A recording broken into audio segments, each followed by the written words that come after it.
pertumbuhan ekonomi nasional.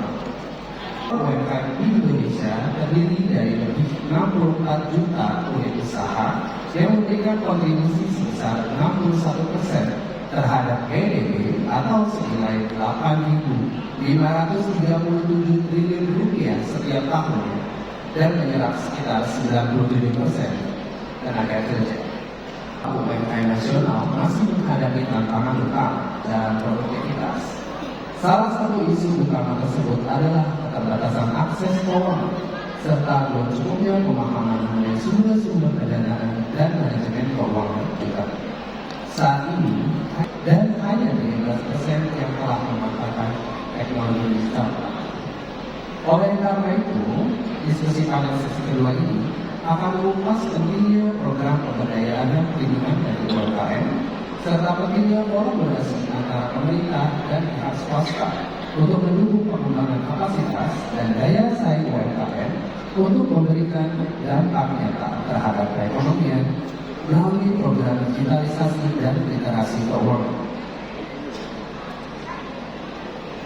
Keberhasilan lewat digitalisasi dan literasi keuangan serta perlindungan sosial ekonomi. Direktur Bina Usaha Perdagangan Kementerian Perdagangan Republik Indonesia.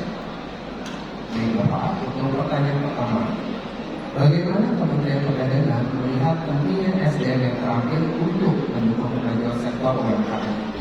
Apa saja kemampuan yang harus dimiliki oleh para pelaku UMKM? Baik, terima kasih banyak Pak Moderator Indonesia. Selamat siang Bapak Ibu semuanya. UMKM dan apa sih yang harus dimiliki oleh para pelaku? Bapak Ibu kalau melihat sumber daya manusia, tentunya ini satu hal yang sangat penting. Kita tidak memiliki SDM yang tidak memiliki yang memang mumpuni ini sangat kita butuhkan UMKM. Kemampuan apa saja yang harus dimiliki UMKM? Yang pertama tentunya terkait dengan bagaimana UMKM itu harus memiliki kemampuan manajerial. Kedua, tentunya yang perlu dimiliki UMKM adalah terkait dengan kemampuan dalam beradaptasi.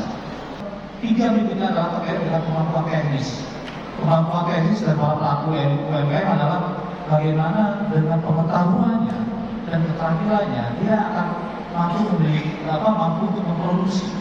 Tidak mampu memasarkan dan lain lagi tidak mampu untuk memasarkan. Nah ini yang perlu menjadi catatan pasti. Bapak Ibu semuanya terkait inovasi ini yang menjadi yang membedakan kemampuan terkait dengan komunikasi dan ekonomi. Ya. Dengan program yang dijalankan oleh Kementerian Perdagangan dan juga sebenarnya ada beberapa program yang lainnya adalah banyak sekali program-program yang dimiliki oleh Kementerian Perdagangan. Salah satunya adalah terkait dengan fasilitasi dan promosi. Ya. Bicara mengenai fasilitasi, bagaimana kita juga untuk kita punya program untuk meningkatkan daya saing kualitas produk. Ya. Kita ada program pendampingan pelaku UMKM dalam rangka meningkatkan kualitas produk UMKM, mulai dari kualitas produknya itu sendiri, kemasannya, branding, itu kita punya. Ya, itu dia. Jadi kita melakukan pendampingan pada pelaku UMKM bagaimana produk tersebut memiliki daya saing dan juga memiliki standar. Ya, standar yang memang dibutuhkan ketika menjual produknya. Yang kedua terkait dengan fasilitas promosi. Ya, sebenarnya sudah menyelenggarakan bidang peran. Kalau kita bicara mengenai aktivitas program yang dilakukan UMKM, kita tidak bisa bekerja sendiri, Pak. Ya, nah kemitraan ini kayak masuk ke retail modern, marketplace, dan juga kita juga memfasilitasi UMKM yang seperti itu di warung-warung tradisional. Bagaimana dia mendapatkan pasokan dengan harga yang bersaing dengan retail modern itu yang dilakukan. Dan terkait kalau kita punya program-program yang bagaimana para produk-produk yang tadi saya sempat lihat jalan ke sini produk dan sebagainya itu yang harus dipenuhi oleh para UMKM sehingga ketika produknya memenuhi standar terpasarkan akhirnya dia akan membantu penjualan atau akses pasar dari produk tersebut. Juga mendapatkan insight yang berharga dari aktivitas ini. Bagaimana pemilik warung diedukasi tidak hanya mendapatkan pasokan saja, tetapi juga bagaimana mereka diedukasi punya kepedulian terkait dengan bagaimana menata produk yang baik.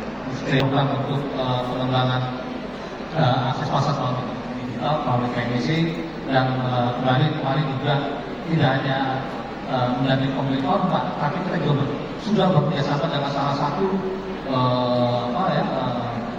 pengembang pembayaran digital, sehingga para pemilik warung juga bisa mencatat keuangan, aktivitas keuangannya, penjualannya dengan baik, sehingga pembukuannya lebih baik, dan itu bisa lebih tertata kasih kerjasama dan perbankan. Ini penting ketika mengembangkan